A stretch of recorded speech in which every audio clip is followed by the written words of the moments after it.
have you been thinking about possibly having your own television show or starting your own podcast or even your interview skills? Welcome, friends. I am so glad that you are here today for Simply Sarah. We have a powerful hour ahead of us with none other than Ann Mercouris. And when I first met her, she was Ann Meyer. And in this process of having her own television network, she's gotten married. And Julianne, it's just amazing to be with you this morning. Thank you for having me, Sarah. I always enjoy our conversations. They are always enlightening and they always seem to open doors for me, every single conversation that we have. Julianne, tell me about how you got to where you are today, friend. And you can choose a short version, you can choose a long version, doesn't matter. We will get to the interview part of it in terms of interview techniques and practices. Absolutely. So normally I don't share like so far back, but the reason why I want to share a little bit about before TV media and all of that is because I want people who are watching to realize it doesn't matter where you start. You can end up wherever you want to be if that's where you decide you want to go. So, I've had plenty of careers in my lifetime. I've lived many, many lives in this meat suit, and I'm about to be 46, but I didn't start in the media world until about 4 years ago. And so, I've had plenty of other things that I've done, been and seen and all the things. But, COVID hit, and at the time I was working in a gym as a nutrition and personal trainer, coach and trainer, and the gym closed. So I lost my job, understandably, which was a blessing in disguise because I would have stayed there because I was happy enough. But we all know that the enemy of great is good. Yes, so true. It is, right? Yes. So I ended up hiring a business coach, and she suggested that I do an online summit in order to create an email list to sell to. So I did that, and it was wildly successful. I had people on that, were interviewed by Oprah. So it just right out of the gate, it just sort of fit. And in that process, I was interviewed for TV shows and in magazines, featured and things like that, not because of me, but because of who I was bringing to the world Right. on my stage. Yes. And it just sort of, it ended up being one of the people that interviewed me said, you should have your own show. And I just thought, you know what? I just interviewed 62 people. I might as well, I know exactly what I'm doing. Well, I didn't know exactly what I was doing, but I didn't let that stop me. So I've had my own TV show since October 2020. It's wildly successful. Thank you. Yes. We are actually rebranding and moving into something new. But my point is that, part of that was I've been doing it for so long that I got bored and it needed to grow or it needed to go because it's great that I'm making an impact, but I'm also bored and I don't look forward to it anymore. So that was a problem. And my newer business coach suggested I create a program to teach people how to do what I do. And I thought, that's brilliant. It is. So I did, and I was advertising about it on Facebook. And the CEO of E360 TV reached out to me. This is the first time he called me unscheduled, and I thought something was dire, like something was wrong because why is he calling me? Right. And it turns out he'd seen what I posted on Facebook and said, have I talked to you about having your own network? And I thought, this is amazing. So we worked out the details, signed contracts, and that's how it was born. Achieve TV was born from just flowing through the universe and following the next step. It was kind of like it's all foggy still, but I can still see the next few steps in front of me. So it's in this process, I've learned that I've learned the gaps where people need the most help and where I needed the most help and there was nobody there to help me. So now I like to be that person for other people. What I find so truly amazing for the years that we've walked together, Julianne, is if I come to you with a question about technology or truly anything else in life, and you don't have an answer, you'll say something along the lines of, let me figure it out. And then you come back and the way that you teach it is so easily consumable and applicable. And so for anybody who is considering the opportunity, if this one's just kind of coming up on you and you're like, wow, I wasn't expecting this conversation on Simply Sarah, but something about this is speaking to you, into your heart. I just really encourage you to consider a conversation with Julianne about having your own television show, because truly she has created all the pieces that you need to be highly successful out the gate. Yes, there's a learning curve in the process, but there's a learning curve for everything. There's a learning curve in settling, right? There's a learning curve in mediocrity. And so why not make the learning curve be one that propels you forward into something that you feel is your next best incredible place? So along those lines then, in our conversations, we've been talking about interview skills and talents. And I don't know of anybody who isn't interviewing all the time. We're interviewing the person who's taking our order to find out what the best thing is for the day, right? What's the freshest food that you have today? We're interviewing the people that we are looking at on YouTube or any other social media or E360 television, looking to decide, is this really a conversation I want to be part of today? Right. So we are always interviewing, always looking. But then there's this other part about interviewing where we are coming forward and actually asking people questions that make a difference in terms of life, in terms of decisions that we're going to make on a much grander scale. And you have some amazing practices that you use, Julianne, whether you are on the red carpet or you're having a conversation with somebody in the grocery store. What are some of those best practices that you want to share with us today? This is deceptively simple. It's to actually listen. Actually listen to the person that is speaking to you. Because usually when we're listening, we're thinking of our next question, we're thinking of how we're going to respond, instead of actually listening to what the person is saying, who's right in front of us. Now, you mentioned the red carpet, and I have done red carpet events before, and I don't get people's information before they come to me. So it is 100% on the fly. I might have a topic that we're supposed to focus on, Sure. but imagine you're supposed to magically know who this person is, and you might not, and what their specialty is. So, how do you actually ask an intelligent question without offending someone by not knowing who they are?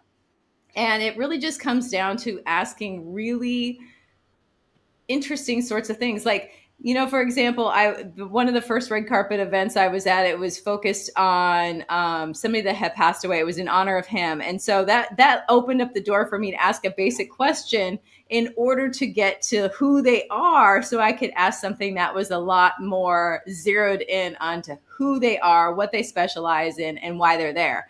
And it all came down to actually listening.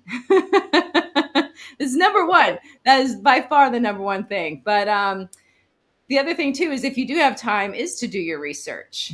And because if you don't know what you don't know, and a lot of the times people, especially the more famous they are, or the more often they're interviewed, they get asked the same questions over and over and over again. You don't want to be that person that's asking them the same thing. So I always like to come up with a few different things that I will ask people when it's appropriate. For example, certain people, I'll ask them what their morning routine is, because people want to know in order to be that successful.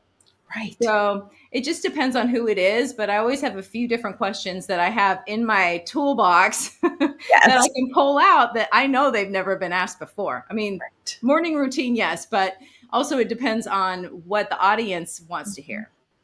Oh, absolutely. And being aware of your audience and having, in your process of doing all the television shows that you have and now being a network president, do you speak to one person or are you speaking to a huge audience when you do your shows? I love that question, and it does have a different result depending on how you're going to focus. And the thing that I've learned that works the best and is by far the most authentic is to ask questions that I'm curious about. What Yeah. interests me? Because if I'm asking in order to elicit an answer that I think other people will like, it doesn't land as well. Now, that being said, I might ask a question I know the answer to because I don't know if the audience knows, and they need to, be educated. Right. And Right. that's okay. But now it's just come down to what am I curious about? Because if Yes. I'm curious, people are watching my show. Right. So they are curious from my perspective as well. And Yes. then also it's interesting because if you're open to what people's answers are, I've never ever followed my own agenda. Whenever I have one, I've never followed it because something interesting has been said, and I thought, oh my gosh, I need to know more about that. So Yes. I don't want to miss out on those kinds of questions. I think that's just such a deep, transparent answer. I was thinking back for myself, why do I always ask this first question of how did you get here, right? And I Mm-hmm. go back to my childhood in Africa when we were living way out in the village, and it took a little tiny Cessna for people to come out and visit us, but yet dignitaries would regularly come out to see the work that was happening. Whether it was about education that was being built for the women, whether it was about seeing how the men's education was being extended, whether it was about the clean water projects that my parents were working on as well. Whatever it happened to be, there was a lot of reasons that lots of people wanted to come. And there were zero restaurants in the villages. And so it was always at our house, always at our table that the delegates would come. And it was always the question of, for me, whether I asked that person or I went to my parents and asked them, how did they get here? Like, what was the important thing for them to come to this particular place? Why are they here? What's their background? And Mm-hmm. just allow that to show up, however that was going to show up. Sometimes a short answer, sometimes a very long answer. But always inside of that was this desire to learn more, to know more about how did you get here, right? What's been the journey? What's been the path? And so I really appreciate you going back to before and talking about all the different things that you have had so many other versions of what you have done. And I do think that this is one of the most satisfying for you. I don't mean to be putting words in your mouth, Julianne, but I'm loving the energy, the bubbliness, the effervescence that you have, whether we are in a TV host conversation where there's a whole bunch of us that are there and you are asking questions and fielding answers and giving us more tips and techniques, or that you were actually on air in front of a live audience and sharing with them there. When you think about listening into the answer and allowing that to move you to the next place that you want to go, what have been some of the surprises for you as you've asked questions? Because I think as we interview people, again, whether we are interviewing them to come take a job for us or do something else, or we're interviewing them to come work on our home, whatever it happens to be, that there is something, that thread that pulls us forward into the authenticity, and for us to be open to an optimal answer. Maybe it's not the answer we were necessarily expecting, but for us to be open to that particular answer. So, what are some of the things that have been surprises for you? The number one surprise, and you kind of touched on this, is the idea that by simply listening, just listening and genuinely caring about what this person has to say, 99.999% of the people open up in a way that they never have before. Because they feel safe. Right. They're in front of, I think my audience is up to, speaking of my show, is up to 171,000 on Beautiful. average. And that's a lot of people to share your deepest, darkest secrets in front of. It is. It Yes. really is.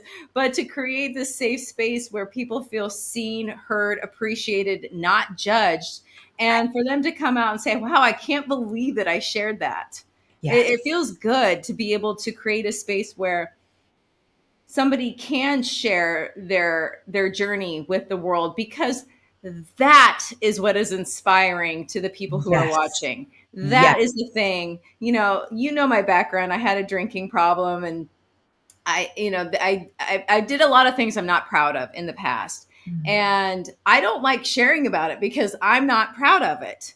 right. But I do from time to time, because I need for people to know that if they're in that dark space, they don't have to stay there forever, and it Right. does not have to define them. So whenever anybody shares their version of what happened with me, then I always appreciate that because there's somebody out there watching saying, oh my gosh, you just changed my life. And if you can just change one person's life, just one, you've done Yes. your job.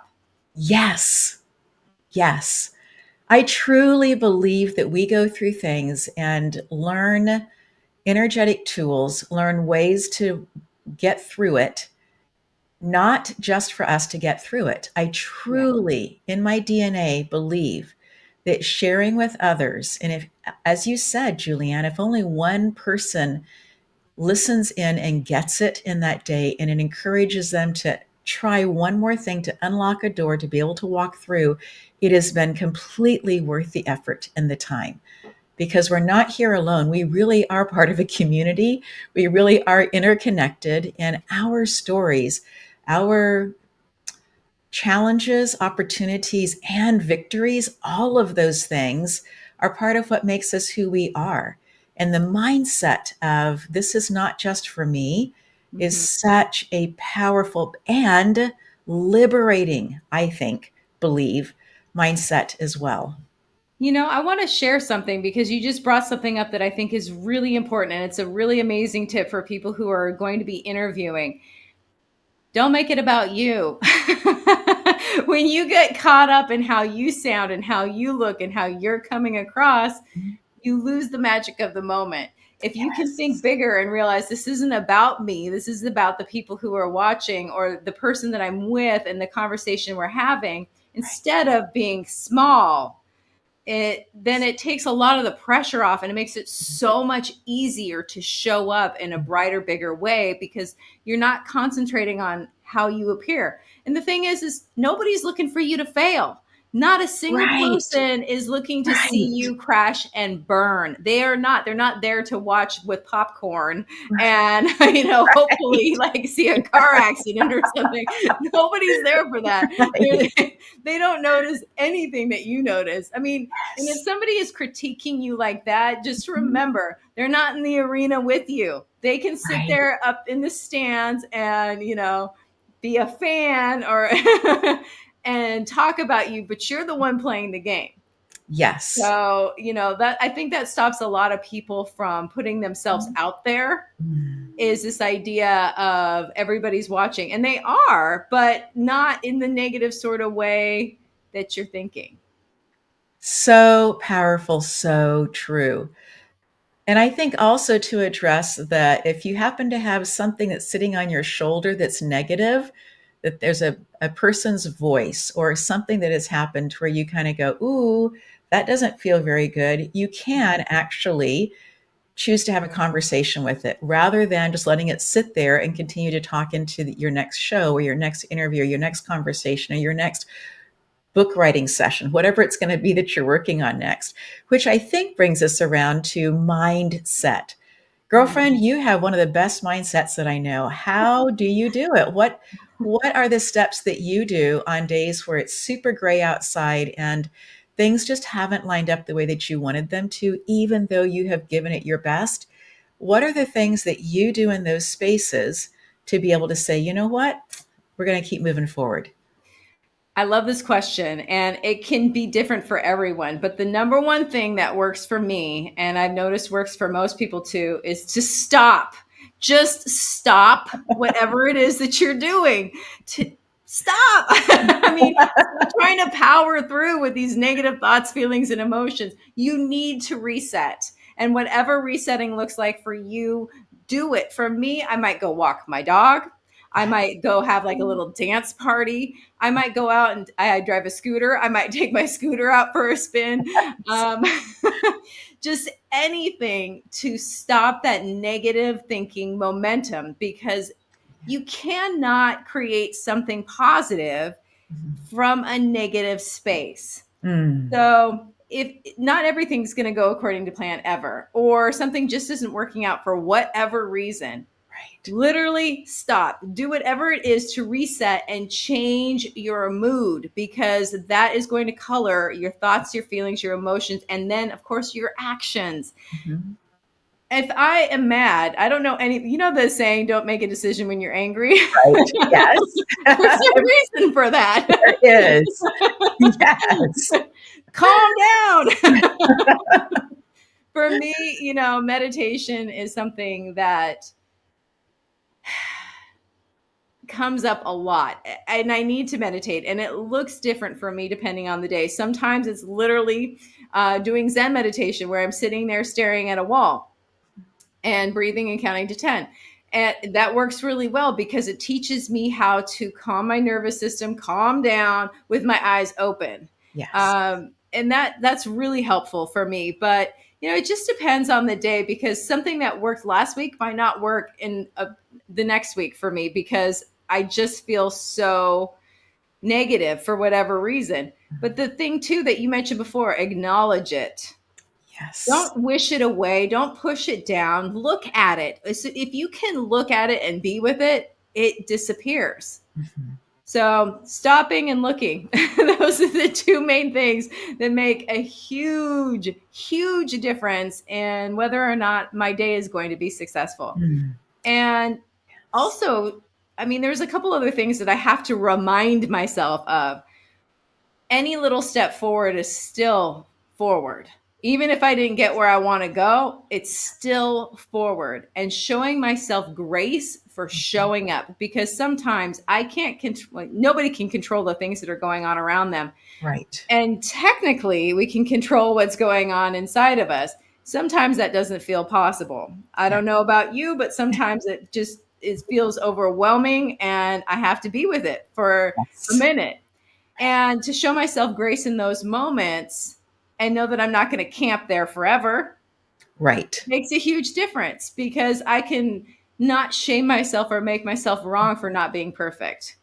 Yeah. And the last thing too that I think is really important about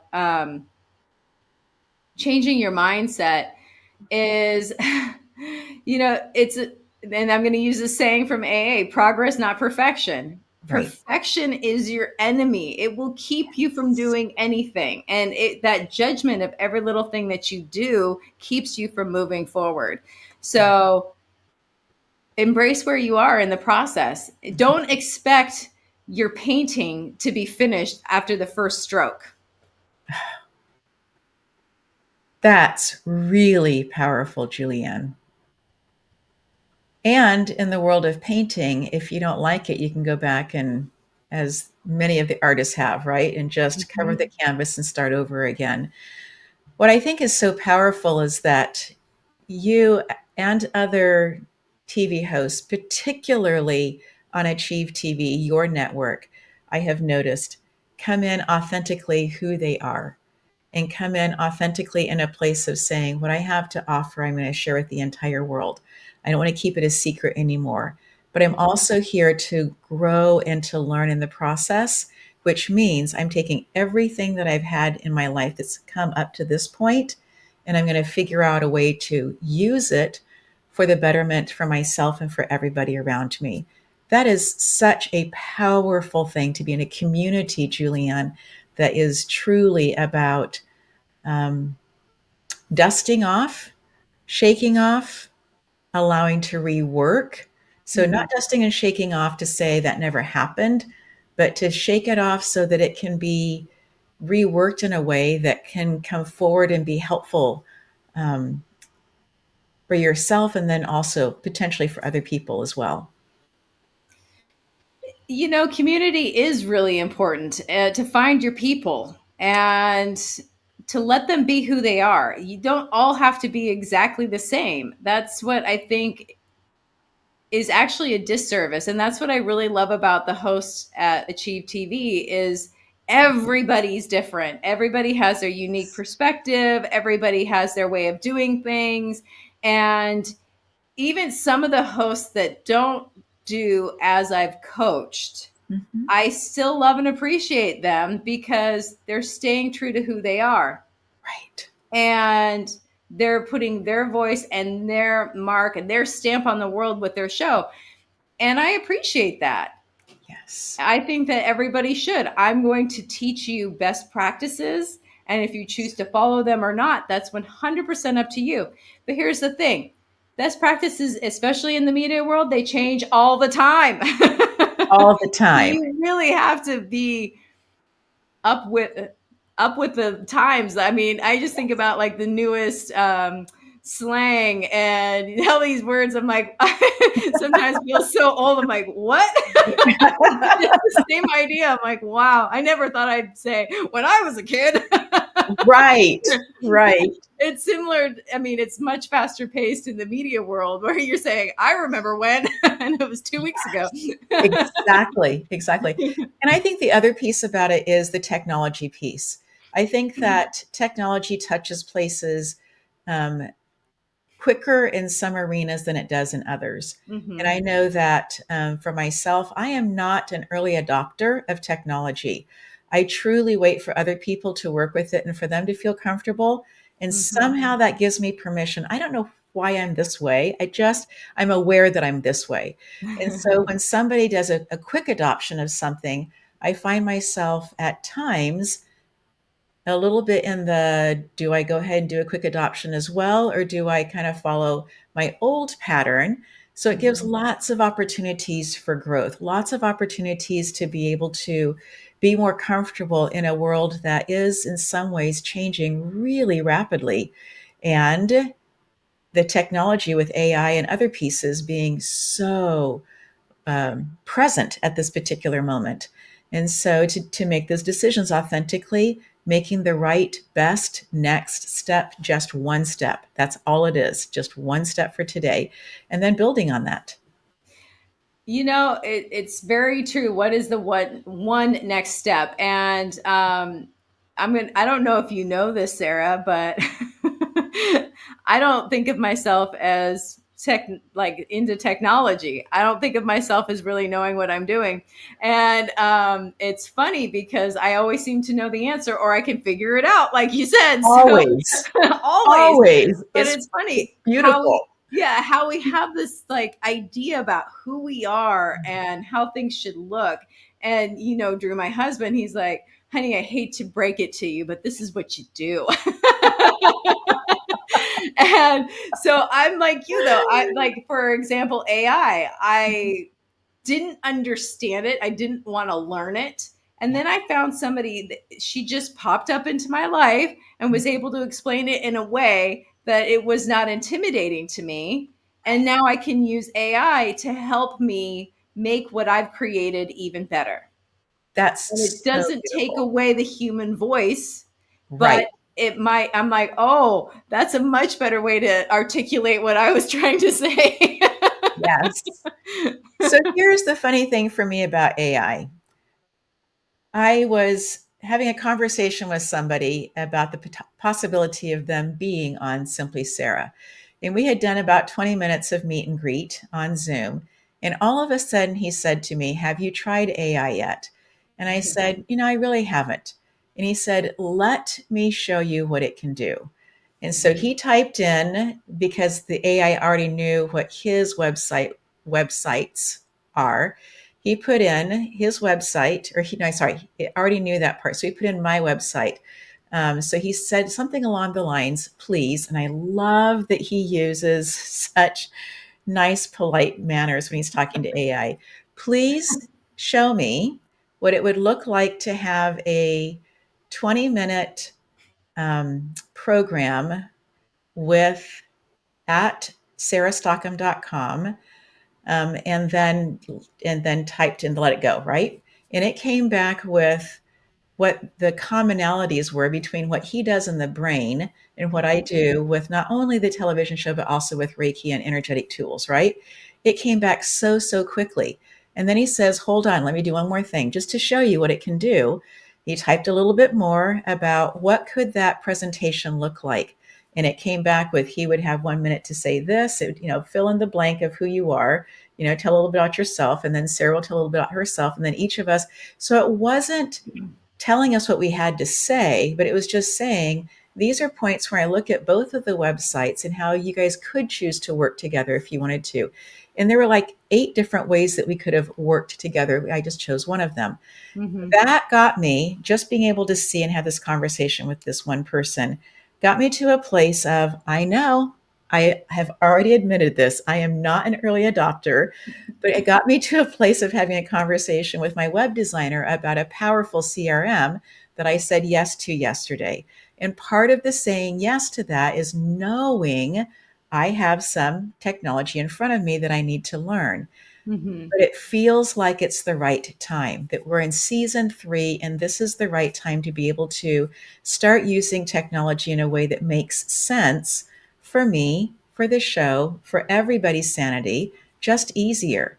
And so, yeah, there are differences between AI and CRM, but in some ways, CRM is just a step before the AI, right? It's Hmm. just being able to use the information in a way that creates the flow charts and those kinds of things in an easier way for everybody. I think the idea is that we continue to be who we are with our voice, with our content, with our message, and yet find ways to make it be a little bit easier. A little bit like, I don't have to be on a gravel road anymore. I could have the road paved, right? So Hmm. some of those kinds of, just if I think about it from, take it out of the technology world and think about other ways that we are willing to make some changes in, I think that could be an absolutely beautiful thing. No, I agree. And, the thing with AI, when somebody pointed this out to me, it made it not scary to me. It's the new Google. Right. It Yes. can go through all the articles that you would have to read to find the little bits and pieces that you want. Right. And I like this idea of just embracing it, as you feel comfortable with it. Yes. And that's the thing, like when you are being interviewed or you're interviewing somebody else, there's a couple things that, people always think, well, I have to have the absolute best microphone, the absolute best, what you fill in the blank, all that Right. technology piece. Right. It's not always the most expensive, does not always equal the best. So to take So your true. time and or your favorite, like Yes. for example, I'm a runner, and me having earbuds, which are what, like 250 to start, Mhm. doesn't make sense. Those things are going to pop out of my ears as I am running. They will, they have. I've got the kind that go over my ear. Are they Apple? Are they $250? No, they're not. But you know what? They don't come off. They Right. work really well. Yes. So to just use those pieces of technology Mhm. when and where it makes sense for you, and stop making yourself wrong because you haven't picked it up yet. Right. It's okay. Yes. You know how long it took me to be able to use a QR code without feeling like it was going to put a virus on my phone? Good point. Yeah. Now I'm like, where's the QR code? Come on, people. Right. Right. Because it is so easy, rather than having to type everything in, so easy just to hold up the phone and have the phone Exactly. take you to where the information is. Yes. So Yes. yeah, I like that, you're embracing things as it comes when you're ready. You lived your whole life without AI. It's okay if it takes you even a year or two longer. It's So fine. very true. And I think for me also in there is, a fear that other people may have as well. If I choose this particular AI, so if I choose one that would look at the whole show and then pick out the top parts, however AI does that, to make them into shorts, and then find that there's one that's so much better, am I going to have that fear of missing out because I didn't get it right the first time, right? And again, that space of grace for ourselves, that as technology changes, there are technology things that I bought into years ago that are completely obsolete. And I Hmm. don't spend a minute thinking about it because that was a stepping stone for where I am and what the technology is that I use today, right? I mean, overhead projectors in the classroom were the thing. Yeah, I know. Remember when you had to write on those little plastic things? Oh my goodness. Yes, yes, and I don't miss it at all, right? And so, yeah, it's okay for Yeah. technology to keep moving forward. Do Well, you happen to use, sorry, go ahead. no, I was just going to say, our friend, and this is like, was a life changing sentence, launch and adjust. And when he Yes. said that, launch and adjust, it made it okay to not be perfect at the very beginning. Yes. So, so very true. And even if it's something that you have created, we still end up launching and adjusting. I remember a book that I wrote that I had to adjust afterwards, and it's okay. It was a surprise to me, But of course, that's how it turned out. Uh-huh. So, coming back to the point of AI, I'm just curious, do you happen to use it to create questions or possible questions to be able to ask in the interview process? Do you find it helpful at all in that way? I do. I find it extremely useful. For my TV show in particular, I don't tend to use it because I want it to be conversational in nature. Right. And I do think that it loses a little something and becomes more methodical if I use AI for that particular situation. However, I do have, for example, a TV special coming up. How many times can I ask the same question Right. to different people Yes. and elicit a different response without having the audience be bored? Right. So it has made a huge difference of basically asking people the same question, but from their point of view in a way. So yeah, it's definitely helped me.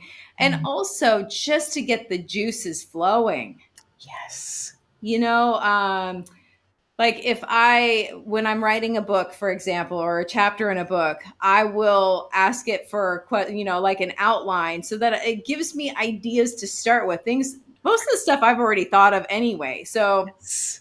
but every once in a while there's a little gem in there and I think, oh, I could do this with it. It's always my voice. And I think a lot of people are afraid of using AI because they want it, they don't want a robot, they want it to be them. But Of course. it's just another person to collaborate with, to Yes. bounce ideas off of.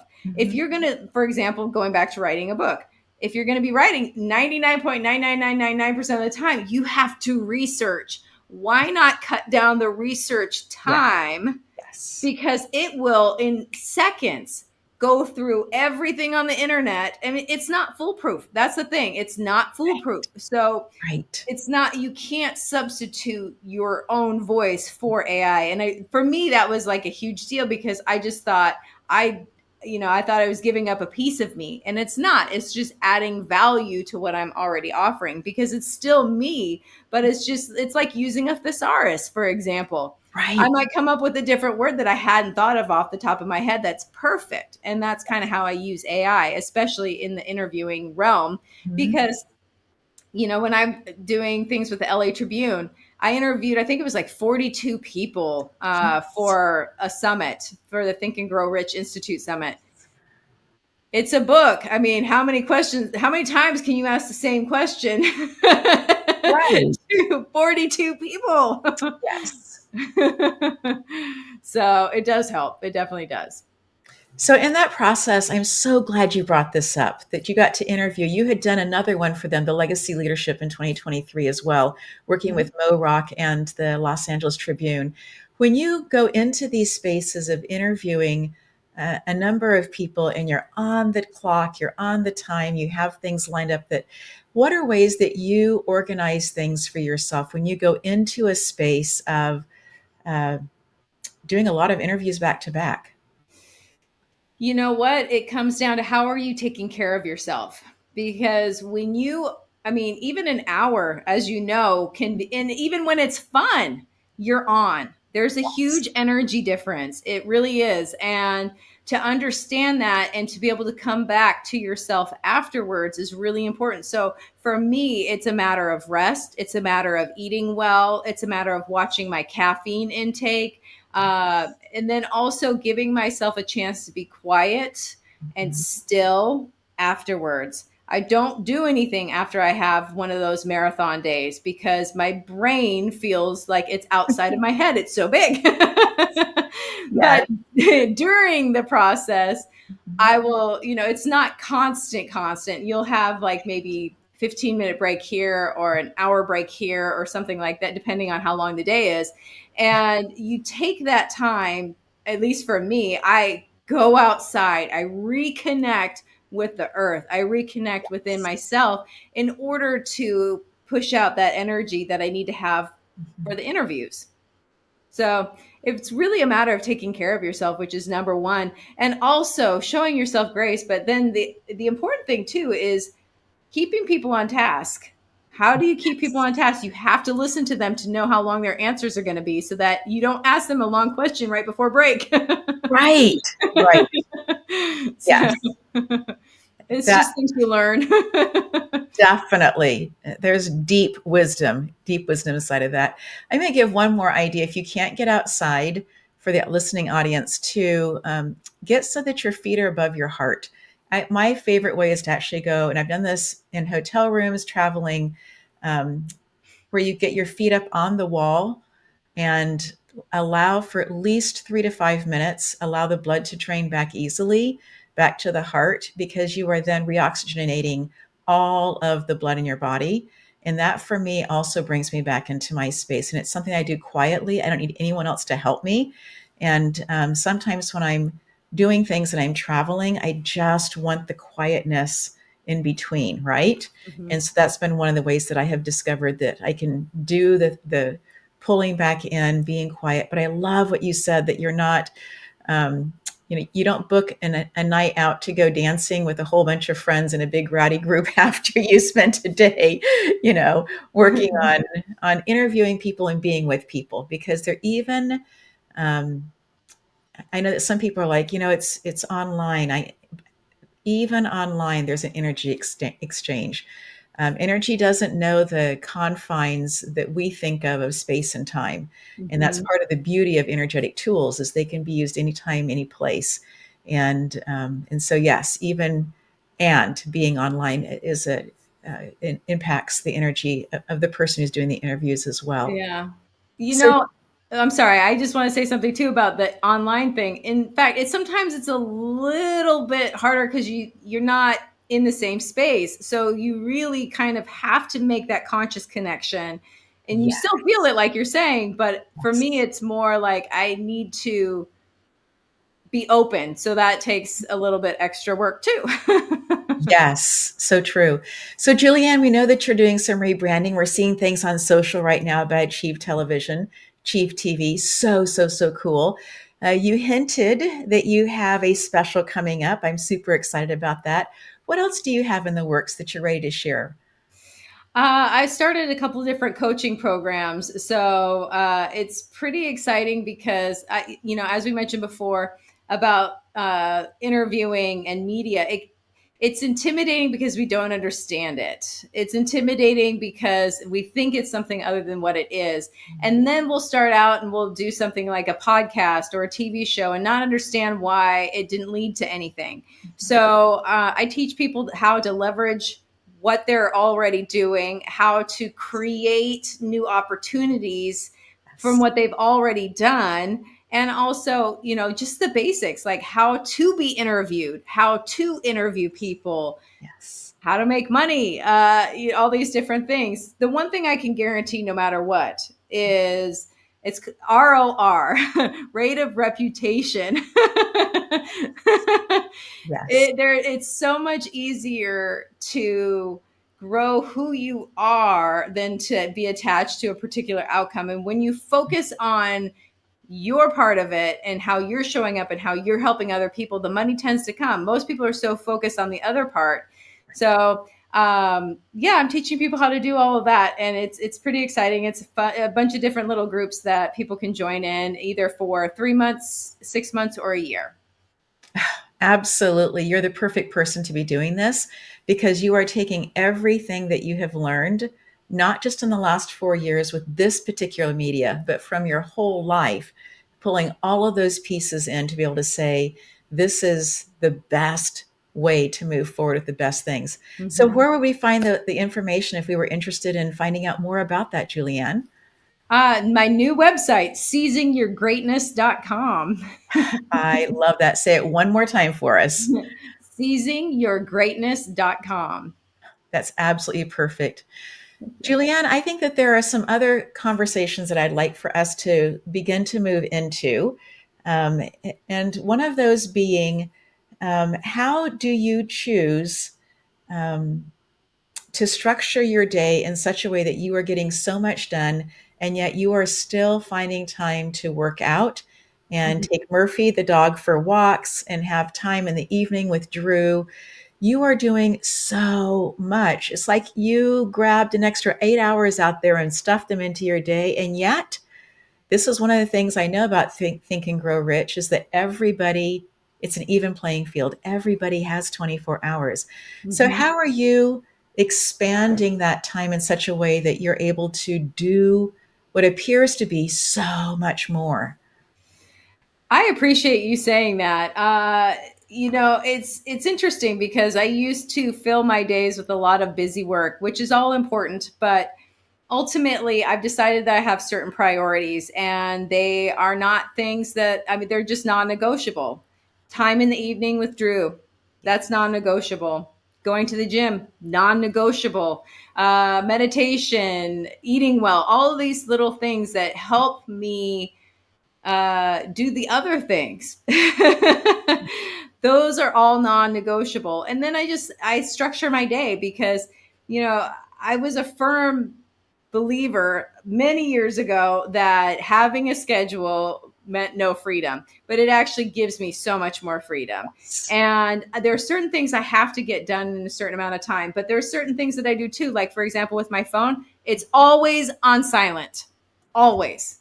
It's so rare for me to have my ringer on, and I have it upside down so that I am focused on whatever it is that I am doing, and whoever is in front of me, I can Yes. give them my ultimate attention, or give whatever it is my ultimate attention. I don't try and multitask Right. ever, Right. because that, I mean, it's was a jack of all trades and a master of none. That's what happens. Yes. Yes. So blocking out certain times, I've got the mastery journal I'm looking at. Look, it's right over here, and it has like these blocks, so I can grade my time. It's like I set intentions, and then I check in to see if I follow through on those intentions. Yes. Because a lot of people set intentions and keep moving, and they don't even bother to see if they followed through. But if I'm going to block off a time for marketing, for example, I've got 45 minutes to an hour. That's all I do. I don't answer phone calls. I don't cruise the internet. I don't do any of that. I just focus on that. It gets so much more done than if I'm just trying to do everything at once. So by focusing on certain tasks at a time, that's what makes a huge difference. And I actually get way further. And the other part too that I don't think people understand that works really well for me too is, even if I have 5 or 10 minutes, I'm going to use those 5 or 10 minutes to work on something versus, oh, I only have 5 or 10 minutes, I'll do it tomorrow. Right. Because if those 5 or 10 minutes, they compound. Mhm. So I'm still further than I was before, even if it's only 5 or 10 minutes. So Right. yeah, it's all about structure for me. And it actually allows me to have so much more free time that I don't feel busy ever.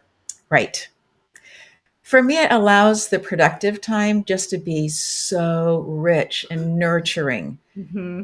And that Exactly. when I walk away from it, my mind may sometimes kind of linger back and go over towards it. But I'm able to be more present with the people that I'm spending time with, that I'm investing time with. Mm-hmm. We've had huge amount of snow where we are, and my mom's been talking, she's 88, about how fun it would be to go out and build a snowman. And my sisters have been saying, "Hey, are you guys going to do this?" And I keep saying, "It's still snowing." So yes, we will once the snow stops.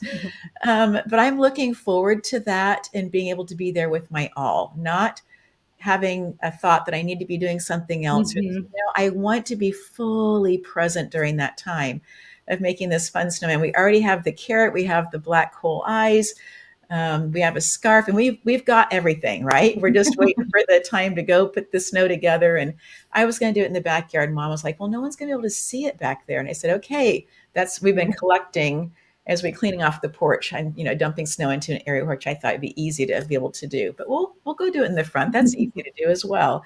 But being able to be present for these experiences that maybe don't come around super often, and I want to be able to really, I want to love my life. I don't want to just like my life. I want to love my life. And being able to be here with you is part of that. The doors that you've opened for me and for others to be able to share what's on our heart in a way that we're able to do this and be present and with our loved ones. But while we're doing this, we're also earning, and you are magnificent at teaching that. And you've pushed me out of my comfort zone more than once. And that's been really, really helpful because as somebody who is in the Reiki world and the healing art world, so often we're like, is it okay to be making money on what we're doing? I mean, we know that what we bring forth is worthy and good, but we have this, can we really charge people for it or not? And Mm-hmm. that's something that you understand that side of it, but you also have these other ideas about consider this. You don't force it on anybody, but just consider. And it's remarkably powerful. Thank you for saying that because, I've felt that way too, but I just feel like society has it all backwards. Look at how much we pay professional athletes, and we Yes. expect teachers, Yes. who shape the world Mhm. to live off of peanuts, Right. to be treated poorly Mhm. and to basically help guide children's lives, yet tie Yes. their arms behind their back. I Yeah. it baffles me that it's so messed up that teachers don't make more money, and because they're the ones that, if their lives are more enriched, then they can pour into others with that enrichment, because you cannot pour from an empty cup. So, that's the thing. It's like, if I'm not making that money, then I've never known a healthy person who was poor, because the stress alone Yeah. of how am I going to pay for this, it doesn't lend well to wellness. Right. And if you're not well, how can you provide in Right. your optimal way and show up in your biggest, brightest way if you don't feel good? You Yeah. can't. So So it's not selfish. It's energetically necessary. it is energetically necessary. And I know that when you asked me a year ago to come on this journey, that my instantaneous response was yes, because in my DNA, I'm a teacher. But also, I knew that after 35 years of being in the classroom, it was time for me to let somebody else with new ideas come in and do. And yet I was really struggling with what do I do with this DNA that I have about I'm, Mhm. sharing with other people.